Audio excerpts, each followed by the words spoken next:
আসসালামু আলাইকুম সুপ্রিয় শিক্ষার্থীরা, আশা করছি আমরা যে যেখানে আছি ভালো আছি, সুস্থ আছি, সুন্দর আছি। বাসায় থেকে নিশ্চয়ই আমরা ভালোভাবে লেখাপড়া করার চেষ্টা করছি। অনার্স চতুর্থ বর্ষের অনলাইন ভিত্তিক ক্লাসে আমরা নাটক নিয়ে কথা বলছিলাম এবং এর আগে আমরা মুনির চৌধুরীর চিঠি নাটকটি পড়ে শেষ করেছিলাম। আজ আমরা নতুন আরেকটি নাটক শুরু করব, সেটি হচ্ছে সেলিম আল দ্বীনের কীর্তনখোলা নাটকটি। আশা করছি তোমরা ইতোমধ্যে নাটকটি পড়েছো। আমি তোমাদের জন্য কিছু স্লাইড রেডি করেছি, সেখানে আমরা যাব এবং আমি তোমাদের আমার ক্লাসে স্বাগত জানাচ্ছি এই বলে যে এর আগে আমরা নাটক কি, নাটকের বিভিন্ন রীতি, এগুলো নিয়ে কিন্তু আলোচনা করেছিলাম। আজ আমরা সেলিম আল দ্বীন, যেহেতু উনি একজন নাট্যাচার্য, তার সম্পর্কে আমরা বিস্তারিত জানব। তার আগে বাংলা নাটকের উদ্ভব নিয়ে আমরা দু চারটি কথা তোমাদের মনে করিয়ে দিয়ে ক্লাসটি শুরু করতে চাই। বাংলা নাটকের উদ্ভব নিয়ে নানান পণ্ডিতের নানান ধরনের মতভেদ আছে, কথাটি আমি তোমাদের আগেই বলেছিলাম।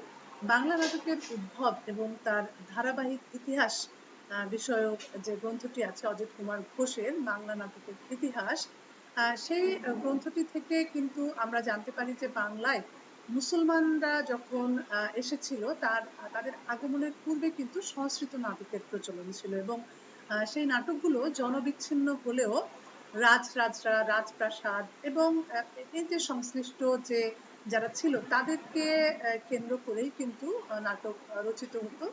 তো খুব স্বাভাবিক কারণে মুসলমানদের আগমনের ফলে সেই রাজাদের যখন বিলোপ হয়েছে, তখন কিন্তু তার সাথে সাথে নাটকেরও স্বাভাবিক একটি মৃত্যু ঘটেছে। এরপর মধ্যযুগে আমরা দেখেছি যে নাটকের স্থান দখল করেছিল কিন্তু যাত্রা, এবং আমাদের অজিত কুমার ঘোষ বলছেন যে সংস্কৃত নাটকের মধ্যেও দেশের সর্বসাধারণ নিজেদের যে প্রাণের প্রতিধ্বনি শুনিতে পান নাই, এতদিন পরে সেই রাজ সম্মান বঞ্চিত ধুলামাটি চর্চিত যাত্রার মধ্যে তাহা শুনিতে পারেন। অর্থাৎ এই যে যাত্রা যখন আসলো, তখন হচ্ছে মানুষ মনে করলো যে তাদের যে প্রাণের কথাগুলো ছিল সেগুলো আসলে সেই যাত্রার ভিতরে ধরা পড়লো।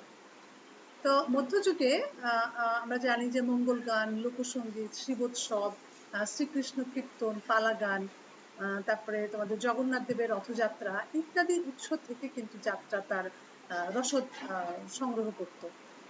সমগ্র মধ্যযুগ ব্যাপী নাট্য ভারতীয় মুখশ্রী অন্ধকারে অবগুণ্ঠিত থাকার পর উনি বলছেন যে সেটি পুনরায় জ্বলে উঠলো যখন অষ্টাদশ শতাব্দীর মধ্যভাগে হেরেশিম লেবেদভ নামক রুশ দেশবাসী বিদেশি যখন নাটক লেখা শুরু করলো তার মাধ্যমে। তো এখানে আমরা বুঝতে পারছি যে এই মধ্যযুগকে নাটকহীন মনে করছেন আমাদের অজিত কুমার ঘোষ। আধুনিক বাংলা নাটকের ইতিহাসকে ঔপনিবেশের যে ইতিহাস আছে তার সমান্তরাল মনে করছেন। শুধু অজিত কুমার ঘোষ নন, মূলধারার নাট্য ইতিহাসকার যারা তারা প্রায় প্রত্যেকেই এটি মনে করেন। সুকুমার সেনের কথা আমরা বলতে পারি এ প্রসঙ্গে। সুকুমার সেন মনে করেন যে সংস্কৃত এবং ইংরেজি নাট্যগ্রন্থের অনুকরণে এবং অনুসরণে কিন্তু বাংলা নাটকের সৃষ্টি হয়েছে। মাইকেল মধুসূদন দত্ত এই পাশ্চাত্য রীতির সবচেয়ে মেধাবী আর জনক নাট্যপুরুষ। তার পূর্বের নাটক ছিল হয় সংস্কৃতের অনুবাদ নতুবা সংস্কৃত নাটকের অনুকরণ। আমরা মাইকেল মধুসূদন দত্ত সম্পর্কে বিস্তারিত, তার নাটক সম্পর্কে বিস্তারিত বলেছি মুনির চৌধুরীর চিঠি নাটকটি যখন আমরা পড়েছি তার শুরুর ক্লাসে, এবং প্রথম সেই ক্লাসটি শুধুই নাটকের উপর আমি নিয়েছি। তোমরা এটি আমাদের ফেসবুক পেজে দেওয়া আছে, তোমরা আরেকবার সেটি দেখে নেবে। এখানে আমরা যেটি বলছি যে বাংলা নাটকের উদ্ভব এবং এর প্রকৃতি নিয়ে কিন্তু ভিন্ন মত পোষণ করেছেন আমাদের সেলিম আল দ্বীন। তিনি মনে করেন বাংলা সাহিত্যে মধ্যযুগে নাটকের অস্তিত্ব ছিল। অজিত কুমার ঘোষ যখন তার কথা শুনে বোঝা যাচ্ছে যে আসলে মধ্যযুগে কি ছিল, শুধুই ওরকম কোনো নাটক ছিল না যাত্রা পালা। কিন্তু আমাদের সেলিম আল দীন বলছেন যে তখনও কিন্তু নাটকের অস্তিত্ব ছিল। তিনি 1350-এ লেখা শ্রীকৃষ্ণ কীর্তনের মধ্যে একটা নাটকের সম্পূর্ণ বৈশিষ্ট্য খুঁজে পেয়েছেন। বাংলা নাটকের উৎস খুঁজতে গিয়ে তিনি শুধু মধ্যযুগ নয়, তিনি আরো পূর্বে যাওয়ার পক্ষপাতী ছিলেন। তিনি বাংলা নাটকের আদি রূপ হিসেবে ওড্র মাগধীর উল্লেখ করেছেন এবং তার দাবি যে ভরতমুনির নাট্যশাস্ত্রে উল্লেখিত যে ওড্র মাগধী রীতির নাটকই বাংলা নাটকের আদি উৎস বলে উনি বলছেন। তো এগুলো ওনার কথা অনুযায়ী যে এগুলো অনার্যদের দ্বারা রচিত হতো, এগুলো লোকজ স্তরে চালু ছিল এবং মুখে মুখে রচিত হতো। এবং আমরা জানি যে সেই যে কবিওয়ালা শায়ের যারা ছিল তারা কিন্তু মুখে মুখে কি করতো, সেই কবি গান যে লড়াই হতো যেগুলা, যে তারা মুখে মুখে কবিতা রচনা করতেন। তো এখানে উনি বলছেন যে অনার্যদের দ্বারা রচিত যে নাটকগুলো সেগুলো কি লোকজ স্তরে চালু ছিল এবং মানুষের মুখে মুখে কিন্তু এগুলো রচিত হতো, কারণ লিখিত আকারে সেই বিষয়গুলো ছিল না। মধ্যযুগের যাবতীয় সাহিত্যকে সেলিম আল দীন ওই ওড্র মাগধী রীতির নাটকের ক্রমবিকাশের ফল বলে মনে করছেন। তো আমরা স্পষ্ট বুঝতে পারছি যে উনি আসলে ভিন্ন একটি নাট্যতাত্ত্বিক ধারা আসলে জন্ম দিতে সক্ষম হয়েছিলেন এবং ইংরেজ উপনিবেশের ফলে বাংলা নাটকের যে বিচ্ছিন্নতা তৈরি হয়েছে সেই যে বিচ্ছিন্নতা, সেই সূত্রের সূত্রধর আমরা সেলিম আল দীনকে বলতে পারছি।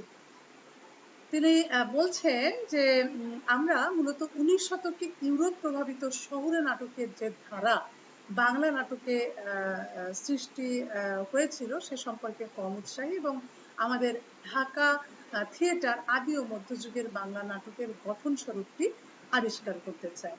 তার মুনতাসির, শকুন্তলা, কীর্তনখোলা, কেরামত মঙ্গল, জৈবতী কন্যার মন, হাত হদায়, এই যে নাটকগুলি উনি লিখেছেন সেগুলো মূল ধারার যে নাটক, সেগুলোর উনি কি করেছেন যে ইউরোপীয় নাট্যরীতির বিপরীতে এগুলো কিন্তু একেবারে খাঁটি দেশজ নিজস্ব নাট্যরীতি উনি তৈরি করতে সক্ষম হয়েছিলেন এই নাটকগুলোর ভিতর দিয়ে।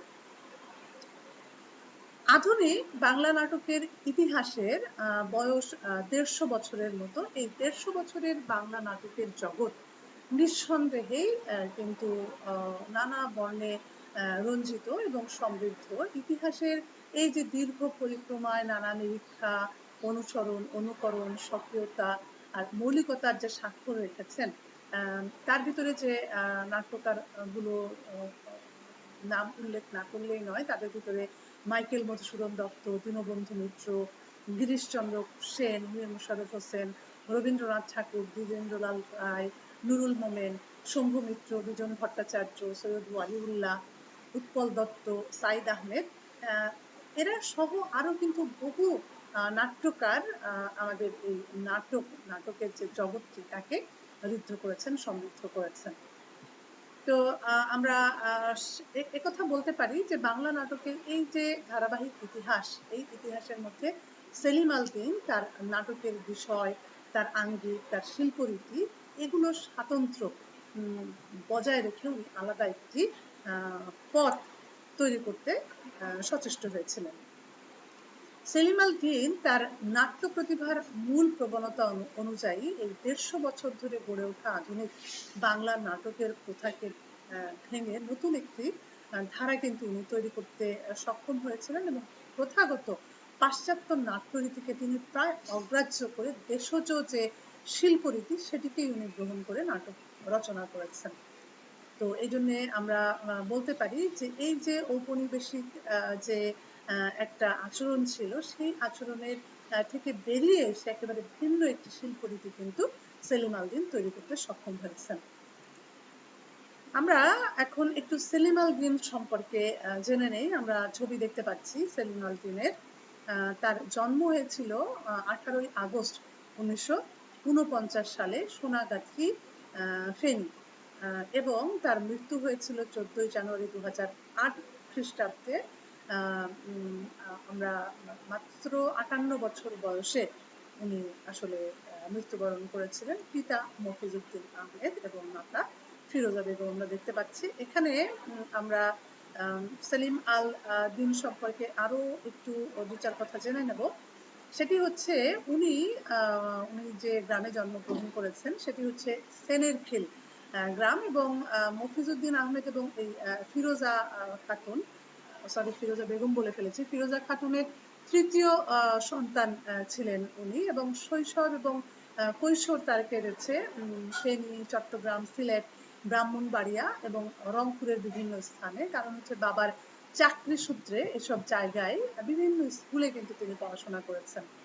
সেলিম আল দিন 1964 সালে ফেনীর সেনেরখিলের মঙ্গলকান্দি মাধ্যমিক বিদ্যালয় থেকে এসএসসি পাশ করেছেন, এবং 1966 সালে ফেনী কলেজ থেকে উনি এইচএসসি পাশ করেছিলেন। 1967 সালে ঢাকা বিশ্ববিদ্যালয়ের বাংলা বিভাগে উনি ভর্তি হন, এবং দ্বিতীয় বর্ষে পড়ার সময় ঢাকা বিশ্ববিদ্যালয় ছেড়ে গিয়ে ভর্তি হন টাঙ্গাইলের করটিয়ায় সাদত কলেজে। সেখান থেকে স্নাতক পাশের পর উনি ঢাকা বিশ্ববিদ্যালয় বাংলা বিভাগ থেকে এমএ ডিগ্রি লাভ করেন। 1995 সালে উনি জাহাঙ্গীরনগর বিশ্ববিদ্যালয় থেকে মধ্যযুগের বাংলা নাট্যরীতি নিয়ে গবেষণা করে জাহাঙ্গীরনগর বিশ্ববিদ্যালয় থেকে কিন্তু উনি পিএইচডি ডিগ্রি লাভ করেন। সেলিম আল দিনের বাবা ছিলেন সরকারি কর্মকর্তা। সেই সূত্রে বহু জায়গায় তিনি ঘুরেছেন, এবং ছোটবেলা থেকেই ওনার কিন্তু বই পড়ার প্রতি প্রচন্ড রকম একটি ঝোঁক ছিল।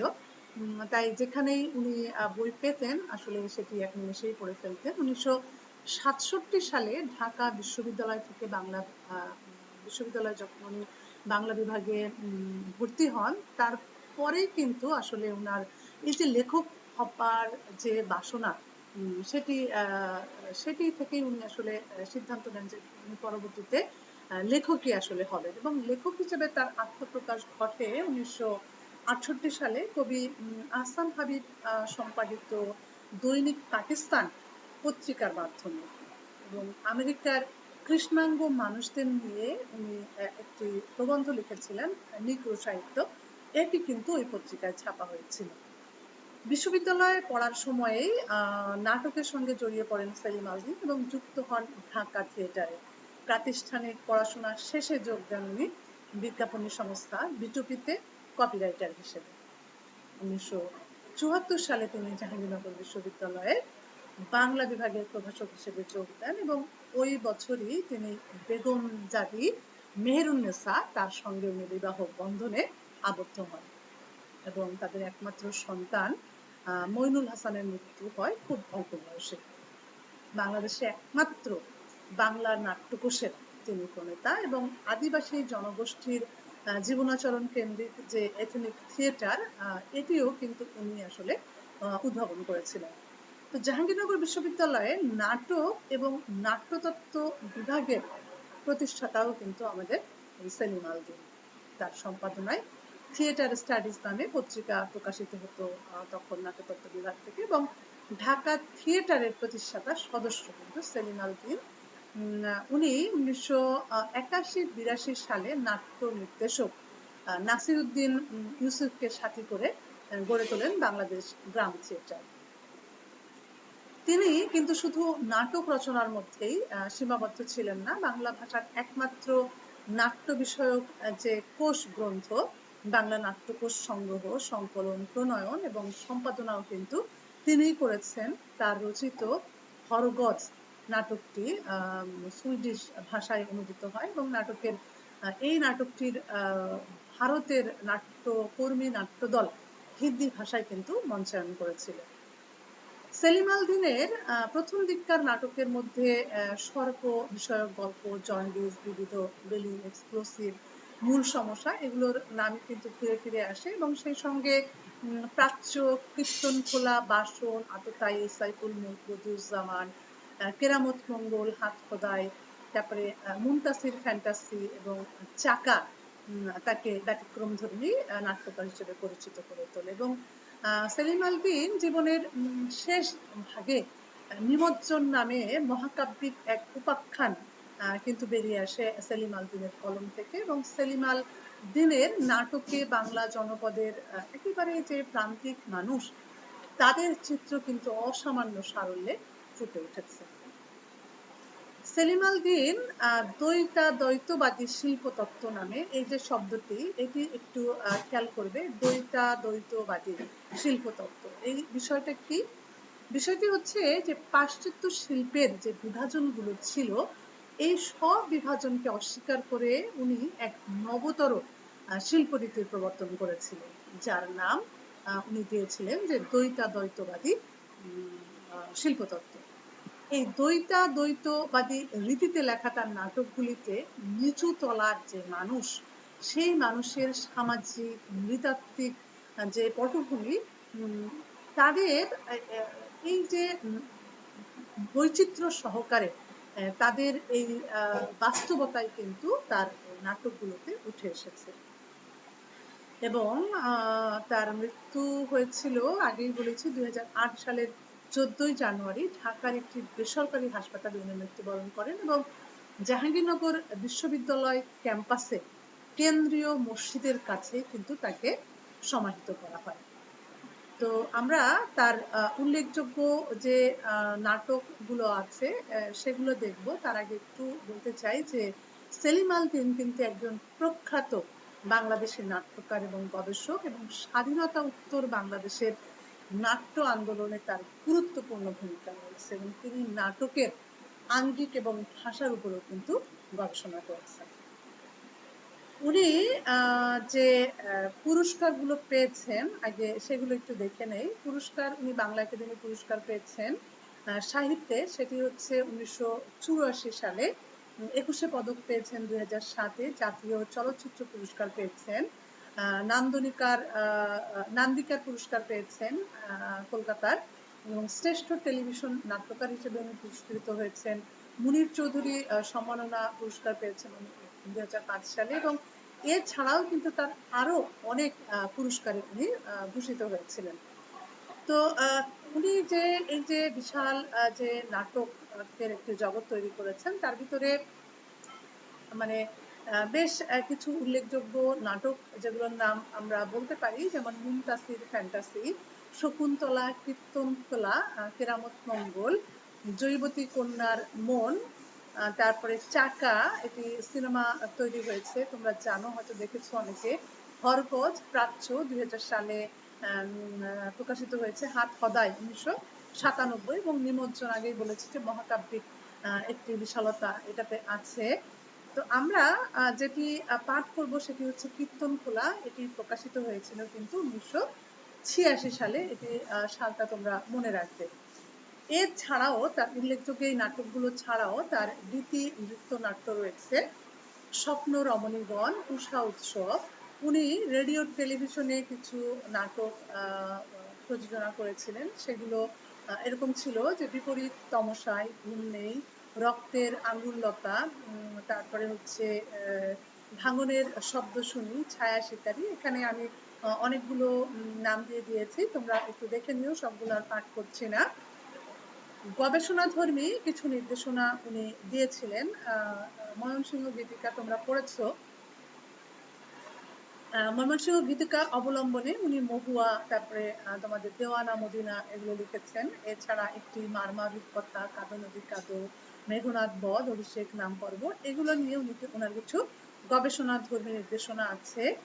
চিত্রনাট্য কি কি করেছেন উনি? চাকা নাটক অবলম্বনে চলচ্চিত্র নির্মিত হয়েছে 1994 সালে। এছাড়া কীর্তনখোলা নাটক থেকে চলচ্চিত্র নির্মিত হয়েছে 2000 সালে, এবং কীর্তনখোলা, এই কীর্তনখোলাটি তোমরা অবশ্যই দেখে নেবে। 71-এর যিশু আছে, কালু মাঝি আছে, জয়বতী কন্যার মন আছে, এবং হাসন রাজাও কিন্তু আছে।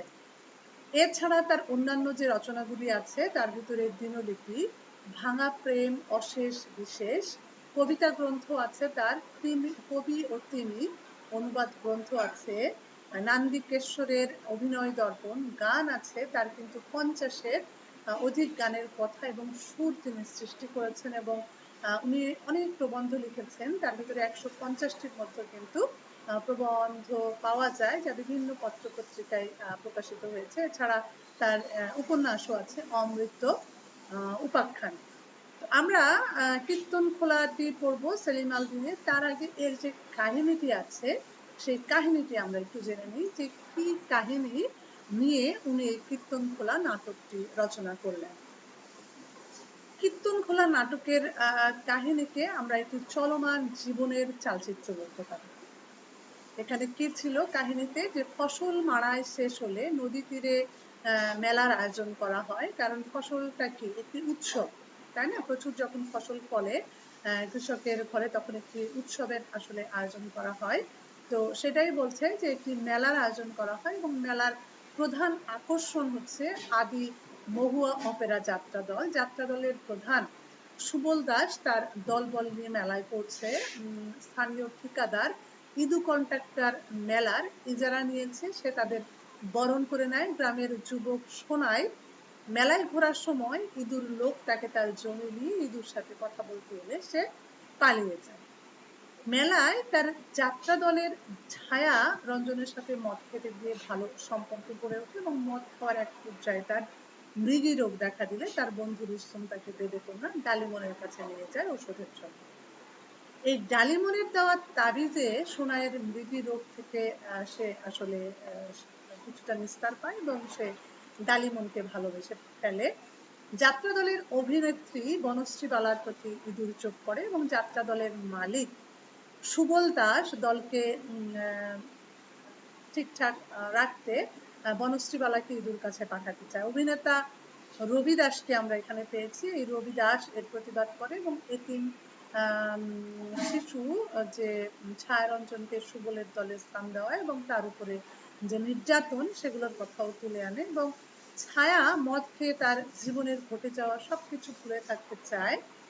রবি এবং ছায়া দুজনেই কিন্তু বনশ্রীকে ভালোবাসে, বনশ্রীও জীবনে থিতু হতে চায়, কিন্তু পতিতাপল্লী থেকে আসা যাত্রা অভিনেত্রীর স্বাভাবিক জীবনে ফিরে আসা হয় না। ইঁদুর লালসা এড়াতে আত্মহত্যা করে বনশ্রী। সোনায়ও ডালিমনকে পায় না। বেদের সমাজের কঠোর নিয়ম অনুশাসন তাদের এক হতে দেয়। ইঁদুর লোকের প্ররোচনায় জুয়া খেলে সর্বস্ব হারায় সোনাই এবং সোনাইয়ের বন্ধকের জমিটা এবার পুরোপুরি চলে যায় ইঁদুর হাতে। এইরকম একটি কাহিনী আমরা এখানে দেখেছি এবং কীর্তন খোলা নাটকের যে পটভূমিকা সেটি কিন্তু একেবারে অনেক বড় এবং মহাকাব্যিক ব্যঞ্জনায় গ্রামীণ জীবনে একটি বিস্তারিত চিত্র কিন্তু এখানে প্রতিফলিত হয়েছে এবং বর্ণনাত্মক শিল্পরীতির প্রয়োগে নাটকটি শিল্পের একটি মহৎ জায়গায় পৌঁছে যায় এবং একটি ভিন্ন একটি মাত্রাও কিন্তু সে অর্জন করতে সক্ষম হয়। প্রান্তিক সাধারণ মানুষ যে বিবর্তন এবং রূপান্তরের মধ্যে দিয়ে জীবনযাপন করে চলেছে তার বিশ্বস্ত রূপায়ণ কিন্তু দেখা যায় এই কাহিনীতে। এটি আমরা আরো বিস্তারিত ভাবে পড়ব। তো এই যে মেলাকে কেন্দ্র করে আমাদের কীর্তন খোলা নাটকটি রচিত, এই মেলায় হচ্ছে গ্রামীণ যে বিচিত্র সুর এবং যে ধ্বনি, যে শ্রেণী, যে অবস্থান, যে রুচি, যে ভাব, যে চেতনা, এইগুলো মানুষের ভিতরে যে সমাগম ঘটে সেই সমাগমই কিন্তু এই কীর্তন খোলা নাটকের বিষয় এবং এই নাটকের বিষয়বস্তু এক কথায় আমরা বলতে পারি যে রূপান্তর। বৃহত্তর অর্থে ধরতে গেলে জগতের রূপান্তর বা সত্যকে উদ্ঘাটনই হচ্ছে এখানকার মূল কথা। এবং সেলিম আল দীন এ ধরনের নাটক রচনার ক্ষেত্রে শুধু বিষয়বস্তু নির্মাণে কৃতিত্বের পরিচয় দেননি, একই সাথে নাট্য কাহিনী উপস্থাপনা রীতিতেও কিন্তু নতুন মাত্রা সংযোজন করেছেন তিনি এবং বাংলার নাট্য সাহিত্যের ইতিহাসে একটি নতুন মাইল ফলক হিসেবে কিন্তু তার নাটকগুলো স্থান করে নিয়েছে। কীর্তন খোলা নাটকের কাহিনী তিনি নিরেট বাঙালির জীবন থেকে শুধু গ্রহণ করেননি, তিনি এই নাটকে সত্যিকার অর্থে নানান শ্রেণী পেশার প্রান্তিক যে মানুষ, সেই মানুষের যে জীবন চিত্র সেগুলোকে কিন্তু তিনি অঙ্কন করতে চেয়েছেন। সংস্কৃতির নানা দিক এতে কিন্তু ফুটে উঠেছে এবং বাঙালি সংস্কৃতির অবিচ্ছেদ্য যে অঙ্গ হিসেবে বিবেচিত যে মেলাটা কিন্তু একেবারে যে বাঙালির একেবারে নিজস্ব একটি শিল্প।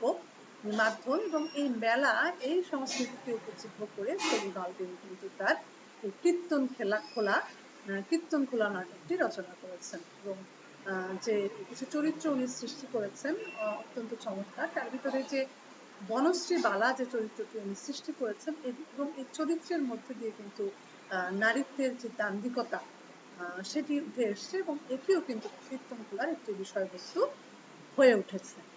তাহলে আমরা বুঝতে পারছি যে কীর্তন খোলা নাটকটি একেবারেই উনি গ্রামীণ একটি সংস্কৃতি নিয়ে কিন্তু রচনা করেছেন। শুধু কীর্তন খোলাই নয়, তার অন্যান্য যে নাটকগুলি আছে সেগুলোও কিন্তু উনি